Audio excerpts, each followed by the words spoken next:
Luke 16 verse 13, you cannot serve God and money. Jesus doesn't say money is evil. He is saying you need to honor God first. Money is a tool, guys, that we can use to generate even more. It should never become our master. We should use money to glorify God, provide for our families, bless others, and build His kingdom. So one thing that you can take from this video is money is a tool and also a test.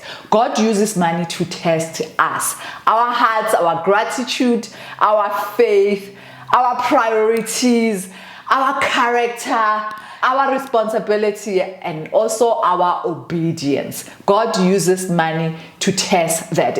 Every payday is another opportunity to demonstrate your faithfulness.